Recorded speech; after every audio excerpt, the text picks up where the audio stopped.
నమస్తే, నేను మీ రజిత మైనంపల్లి. ఈరోజు నేను కంకణం కట్టుకొని ఒక వీడియో చేద్దామని వచ్చాను. ఏంటంటే హౌస్ వైఫ్స్ అనంగానే అసలు హౌస్ వైఫ్సే ఫస్ట్ తక్కువ ఫీల్ అవుతున్నారు. ఏం లేదు నేను హౌస్ వైఫ్ని అని. అసలు హౌస్ వైఫ్కు ఉన్నంత పవర్ కానీ హౌస్ వైఫ్ చేసే త్యాగాల గురించి మాట్లాడుకుంటే ఇంకా చెప్పనే అవసరం లేదు. ఎందుకు అంటే వర్కింగ్ విమెన్ కష్టాలు వర్కింగ్ విమెన్కి ఉంటాయని నేను ఆల్రెడీ ఒక వీడియో చేశాను. కానీ హౌస్ వైఫ్కి అట్లీస్ట్ వీళ్ళకి కాస్త బయటికి వెళ్ళినప్పుడు కొంతలో కొంత ఓకే డబ్బు ఎర్న్ చేస్తున్నారనే ఒక రెస్పెక్ట్ అన్నా ఓకే ఉంటుందేమో. లేదు మేడం మాకు అనే వాళ్ళ గురించి నేను మళ్ళీ మాట్లాడట్లేదు. ఎందుకు అంటే అది వాళ్ళ సంస్కారానికి సంబంధించిన విషయం. కానీ హౌస్ వైఫ్స్కి వచ్చేసరికి వాళ్ళు ఈ రోజుల్లో హౌస్ వైఫ్ అంటే మాత్రం కొంచెం టాస్కే అబ్బా. ఎందుకంటే ఒక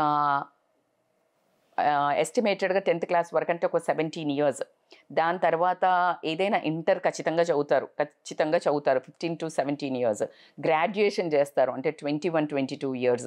22 years పీజీ కూడా చేశారు అనుకుందాం. So 23, 24 years. 23, 24 years ఎడ్యుకేషన్ని అలా పక్కన పెట్టి అసలు చిన్నప్పుడు నిద్ర లేవకపోతే కొట్టి గిచ్చి ట్యూషన్లకు ఇష్టం లేకపోతే పంపించి నాన్న దగ్గర డబ్బు లేకపోతే అప్పు చేసి లేకపోతే లోన్లు తీసి చాలా కష్టపడి ఎన్నో కాంప్రమైజ్ చదివిస్తారు. కానీ ఆ చదువుని అలా డిగ్రీని తీసుకెళ్ళి అలా ఒక లాకర్లో పెట్టేసి హౌస్ వైఫ్ అనే ఒక ముసుగు వేసుకొని బయటికి వస్తుంది. కానీ ఆమెకి ఇచ్చిన గౌరవం ఏంటి తెలుసా? నీకేం తెలీదు, నీకేం చేత కాదు, నువ్వు మాట్లాడకమ్మా, ఇవే కదా. Really do you think she deserves that? ఒక్కసారి ఆలోచించండి మీరే. అది ఎంత అన్యాయం అండి. వాళ్ళ త్యాగానికి నేను ఎప్పుడు చెప్తాను అద్భుతం. ఎందుకంటే ఆ మానసిక సంఘర్షణ ఏదైతే ఉంటుందో, ఆ తండ్రి పడిన కష్టం, ఆ తల్లి పడిన కష్టం, తినకిష్టం ఉన్నా ఇష్టం లేకపోయినా చదివిన కష్టం, అటువైపు ఫ్రెండ్స్ అందరూ జాబులు చేసో అమెరికాకు పోయో లేకపోతే ఇంకేదో దగ్గర ఒక జాబ్ చేస్తూ వాళ్ళు ఇండివిజువల్గా బతుకుతున్నప్పుడు వీళ్ళు ఒక హౌస్ వైఫ్గా అనా పైస కావాలన్న భర్తని ఇలా చేయి చాపటము, జాబు చెయ్యలేదు చదువుకున్నా కూడా జాబు చెయ్యకపోవడం వల్ల పిల్లలు చూసే ఒక దృష్టితోటి నీకు తెలీదులే మా అమ్మకేం తెలీదు అనే ఒక విధంగా ఒక ముద్ర వేసి హౌస్ వైఫ్ అంటే లిటరల్లీ అన్పెయిడ్ మెయిడ్ అని చెప్పుకోవచ్చు. ఈ మాట అన్నప్పుడు మీకు అందరికీ ఇవేంటి రెవల్యూషనా అని మాట్లాడతారేమో. అలా ఏమీ కాదు. నేను ఖచ్చితంగా ఈరోజు మీకు చెప్పాల్సింది ఏంటి అంటే పిల్లలకి ఈ వీడియోలో ఖచ్చితంగా ఈ పాయింట్ని మీరు చూపించాల్సిందే. ఎందుకు అంటే మీ అమ్మ చేసిన త్యాగము మీకోసము అని ఒకసారి చెప్పదలుచుకున్నాను నేను. ఎందుకు అంటే పిల్లలు చెడిపోతారు, తల్లి ఇంట్లో ఉండి చూసుకుంటే బాగుపడతారు అని ఒక చిన్న రకమైన ఎమోషనల్ బ్లాక్మెయిల్ చేసి భర్త ఒప్పిస్తాడు. అదేవిధంగా అత్తమామలు కూడా మా ఇంట వంట ఉద్యోగాలు లేవమ్మా అని చెప్పేసి కల్చర్ పేరు మీద తనను ఆపేస్తారు. ఒకవేళ బలవంతంగా వెళ్దామన్నా కూడా ఈ పిల్లలకి ఏమన్నా అయితే నన్ను నిందిస్తారేమో, నేనే బాధ్యురాలను అవుతాను. ఒకవైపు నిందిస్తారని భయము, ఒకవైపు తనే రెస్పాన్సిబుల్ అవుతాను అని పిల్లల మీద ఉన్న ప్రేమతోటి ఆ ఒక సాక్రిఫైస్ చేసి ఎప్పుడైతే వీళ్ళు ఆ పదవిని ఏది హౌస్ వైఫ్ అనే టైటిల్ని ఎంచుకుంటారో వీళ్ళు గౌరవించబడిన వాళ్ళ లేకపోతే అనాదరణకు గురవుతున్నారా ఒకసారి మీరే ఆలోచించండి. హౌస్ వైఫ్ రాగానే ఇంట్లో ఏం చేసావమ్మా అంటాడు. మీరు అంటున్నచ్చు ఇంకా కొంతమంది ఇవాళ రేపు పనోళ్లే ఉన్నారు అని. కానీ ఆ పనోళ్ళు ఉంటే గనక ఆ పనోళ్ళతో పని చేయించడం, మీకు ఇష్టం ఉన్నట్టు ఇల్లును పెట్టడం, అలా కాకుండా వీళ్ళకి ఇష్టమైన ఉద్యోగాన్ని వదిలేసి ఆ మానసికంగా మెంటల్ థాట్స్ తోటి ఫైట్ చేస్తూ ఐడియల్గా ఉన్నప్పుడు వాళ్ళని కించపరుచుకోవడం కానీ దాంట్లో ఉన్న ఫైట్ను కానీ ఆ యుద్ధాన్ని మీరు లోపలిది ఎవరు గమనించట్లేదు.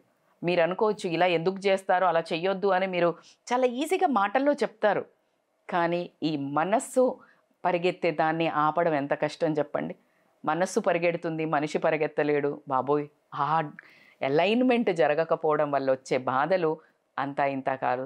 ఆ ఒక ఫ్రస్ట్రేషనే అప్పుడప్పుడు మీకు ఊరికే కీచులాటగా, గొడవగా, ఫ్రస్ట్రేషన్గా ఆమె అరవడము, దీనికి తోడు ఈ హార్మోనల్ ఇంబ్యాలెన్సెస్ కానీ ఇలాంటివి జరిగినప్పుడు వాళ్ళ హార్మోన్స్ని కంట్రోల్ చేసుకోలేక ఈ స్ట్రెస్ అనేది వాళ్ళ లైఫ్లోకి ఎంటర్ అయిపోయి నానా రకాల డిసీజెస్ రావడం జరుగుతుంది. ఎప్పుడైతే వీళ్ళకు ఈ స్ట్రెస్ వచ్చిందో స్ట్రెస్ హ్యాండిలింగ్ తెలియకపోవడం వల్ల వీళ్ళ బిహేవియరల్ ప్యాటర్న్ చేంజ్ అవుతుంది.